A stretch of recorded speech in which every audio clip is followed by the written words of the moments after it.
touch mine. What's up, guys? Today I'm going to be showing you how to make an anvil, which looks like that. If that doesn't look like anything you want to make, then leave. If it does, then stay. I'm using railroad spikes and railroad parts to make this anvil for the top. That does not mean I'm telling you to go steal railroad parts. Don't steal anything. Mine was from an abandoned railroad, and still I shouldn't have taken it, but definitely you yourself don't take anything. This build is heavily inspired by Zednot Alpha, who does very good projects. I slightly altered his because I didn't like the way he did it, sorry. So before all of you flood the comments and are like, you're just a copycat. Yeah, I am just a copycat. So thank you.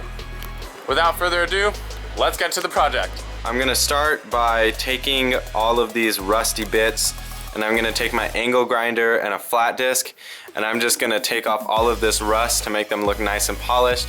This isn't completely necessary, but you know, I think it'll make it look really nice. And if I'm gonna put the time into making this, I want it to look nice.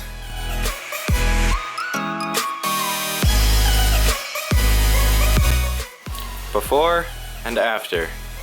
Now I'm gonna work on the other one. If I really care enough, which I might, then I'm gonna sand all of it just so everything's even and it looks even better. I am gonna be pounding this with a mallet, so I mean, it doesn't need to be the most beautiful thing ever. Just look at how much better that looks. Okay, now to work on the next one.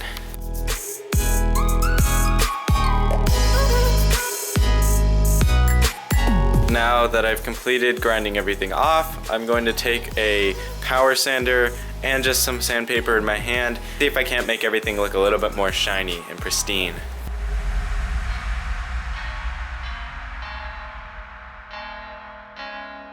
Well, I think I'm done cleaning up these plates. It originally started out like that, and now it looks like that, which is way better. It doesn't have to be perfect because I'm gonna be hammering stuff on it anyway, but that is a lot more appealing than that is. Next thing I'm gonna do is I'm gonna take this 6.5 by 4.5 block of wood, and I'm gonna cut it so that I'm able to lay the plates side by side. Pretty much, I'm making a tabletop that I'm gonna attach the plates to.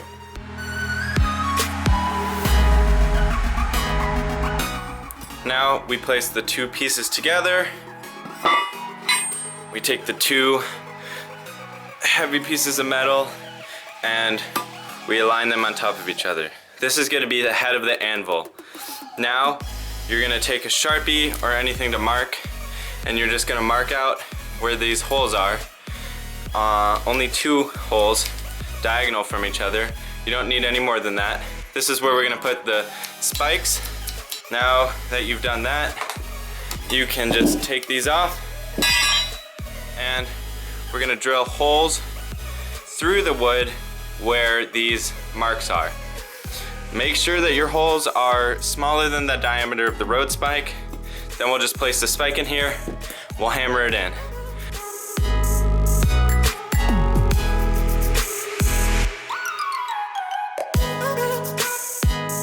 And that's the head of the anvil completed. Next, we'll work on the base or the stand that's gonna house this thing. For the stand, I'm gonna take the same 4x4 wood and put 4 of them together, and then use angle iron and flat iron to attach them all together with the top included. This is a really rough drawing, so it might be hard to tell, but this is kind of what it's gonna look like. This is gonna be the head of the anvil. I'm gonna take the 4 big pieces and measure the height that I want them. Whatever's comfortable for me. I made mine 32 inches, and then I'm going to use angle iron and flat bars to just screw them all together. And you'll see that that'll make a little more sense when I'm actually doing it. But just so that you understand maybe what I'm doing right now, since the base is going to be attached directly to the bottom of the anvil head, I have to cut off all of these spikes that are protruding out of the bottom. So I'm just gonna take the angle grinder and cut these off, smooth them down, make them as smooth as possible, so then this will sit totally flat on the wood.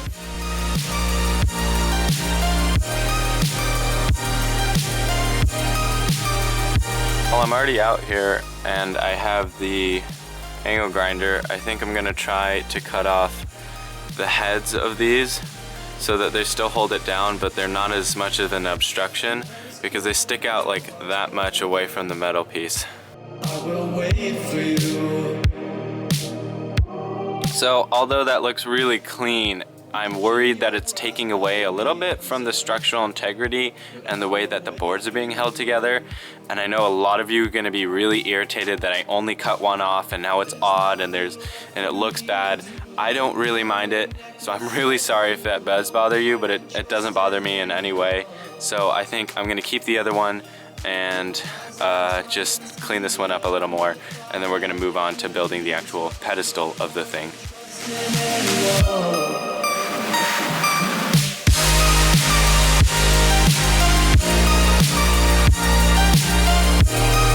So now I've attached everything together. Maybe now you can see a little easier how this is gonna turn out. I'm gonna put the head right on here, and I'm gonna use angle iron and flat iron to attach it on the sides and under, and that's the next step.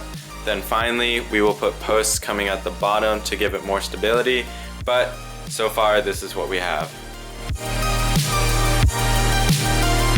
So now that's done, the head is attached, and now I just need to work on stabilizing the base. I'm gonna be taking these 1.5 by 5.5 slats, cutting them down to probably about 2 or 3 feet, and then just putting them one on every single side of the bottom of the pedestal.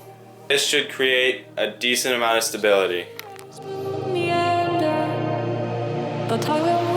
So once you've got your leg attached using the angle braces, then we're gonna need to cut other pieces of wood that are gonna brace from up here to down here.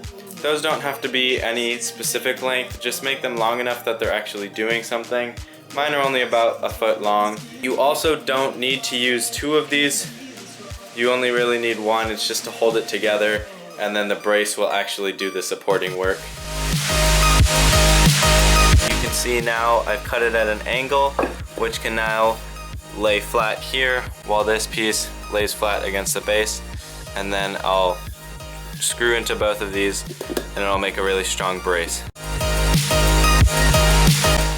That's it, you're done, you've attached everything, the whole thing is done, and you can use it.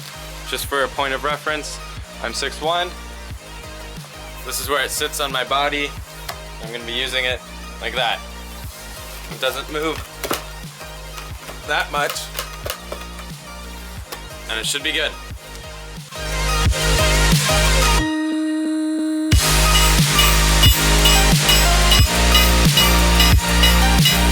Hey guys, thanks for watching the whole video. I know that it's not really explanatory how to do actual forging. I don't know how to do forging, so I don't want to be telling you how to do it or anything. But I do want to have a couple things, like it's really loud, so make sure you have ear protection. That's very important. Also be safe if you're working with hot materials. This is very dangerous.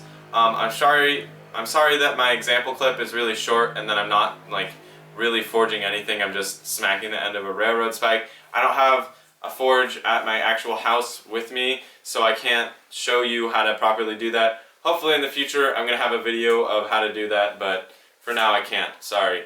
Anyway, thanks for watching all the way to the end. Do whatever, like this video if you liked it, hate this video if you hate it, that's cool. I'm outie.